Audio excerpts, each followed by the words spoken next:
श्रावणस्य कुटुम्बस्य विष्णुनमोत्सवस्य लतानामदेवस्य सहकुटुम्बस्य చెప్పినవా చెప్పండి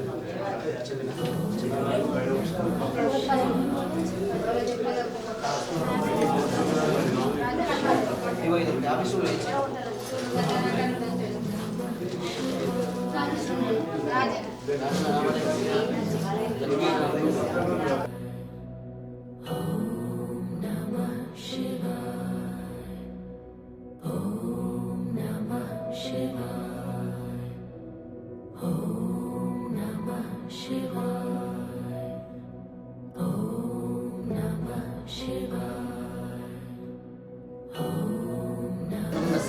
కుమారుడి విధంగా ఐశ్వర్య ఇంకా అర్థం చెప్పలేవు లేదా మీరు చెప్పేసి కుమారులందరూ కూడా సాక్షాత్తుగా నవనాథుడు తపస్సు చేసినటువంటి ప్రాంతం మత్స్యంద్రనాథ్, గోరఖ్నాథ్, షట్పట్నాథ్, కడభంగనాథ్, కాణిపానాథ్, దేవనీనాథ్, భర్తరీనాథ్, జయేంద్రనాథ్ 9 మంది నవనాథులు స్వహస్తంతో పెట్టిన శివలింగమే ఈ లింగం. ఒకసారి స్వామి దండం పెట్టుకుంటే 3 నెలలు తపస్సు చేసినటువంటి ఫలితాన్ని కలుగుతుంది. వెనకాల ఉన్నటువంటి అన్నపూర్ణాదేవి సాక్షాత్తుగా కాశీలో అమ్మవారు ఏ విధంగా కొలువైందో ఇక్కడ కూడా అమ్మవారు అదే విధంగా కొలువై ఉండడం వల్ల అమ్మవారికి దండం పెట్టుకుంటే అన్నానికి ఉండదు. ప్రతి శుభవారం నాడు 10 గంటల వరకు అభిషేకం, 10-15 నిమిషాల అలంకరణ, 10:30కు మహాహారతి, 12 గంటలకు పల్లకీ సేవ. హారతి అయినటువంటి తర్వాత ఎవరు కూడా ఇక్కడ హారతికి దండం పెట్టుకోవాలి, చేతిలో దక్షిణం పెట్టాలి, తీర్థం తీసుకోవాలి, ఈ మార్గం కూడా అవతలకు వెళ్ళాలి. కొబ్బరికాయ కూడా అక్కడ ఇక్కడ ఉండకూడదు. కేవలం రామాలయ ముందు భాగంలో నవగ్రహ మండపం దగ్గర మాత్రమే కొట్టాలి. ఎందుకంటే రాయి ప్రాంతం జారి పడితే వాళ్ళ తల వలిగినటువంటి పాపం జరుగుతుంది కాబట్టి జాగ్రత్త. వచ్చినటువంటి వాళ్ళంతా కూడా అన్నప్రసాదం స్వీకరించి వెళ్ళండి.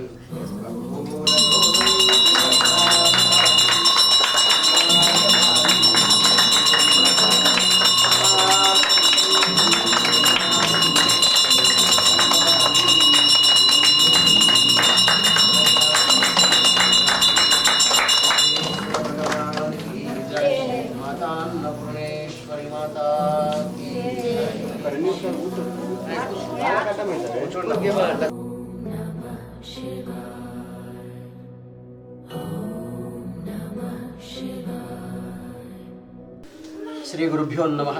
ఆర్మూర్ పట్టణంలో గల సుప్రసిద్ధమైనటువంటి ఆలయం నవనాథ సిద్ధేశ్వర స్వామి ఆలయం. ఈ నిన్నటి నుండి అంటే శనివారం నాడు అమావాస్య రావడంతో ఇప్పటి నుండి కూడా ఒక మాసం వరకు కూడా అధిక మాసము అనేటువంటిది ప్రీతి. జ్యేష్ఠ అధిక మాసంలో ఏదైతే స్వామిని దర్శించుకున్నా చాలా మటుకు బాగుంటుంది. అధికస్య ఫలం. ఒకసారి ఒక పండు పెడితే ఆ పండు అనేటువంటిది 1000 కోట్ల సముదాయంలో ఉంటుంది. అందుకోసమని ఈ అధిక మాసంలో 33 దొండలు కానీ 33 పళ్ళు కానీ యథావిధిగా తోచినటువంటి విధంగా భగవంతునికి అర్పణ చేసి దానం చేయడం అనేటువంటిది ఆనవాయితీ.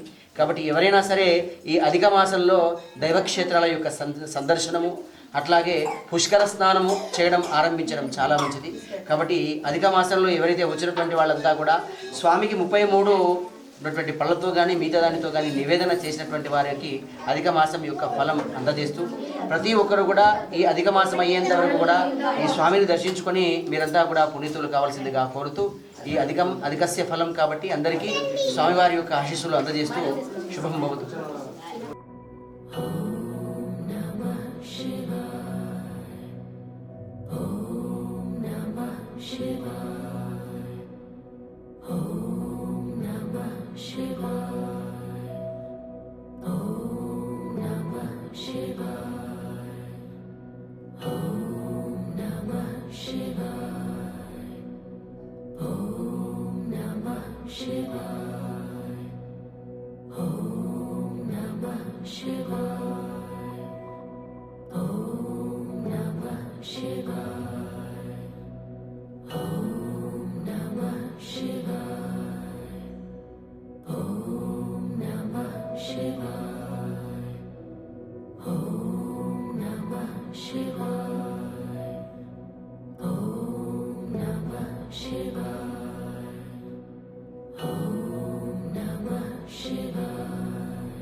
Shiva.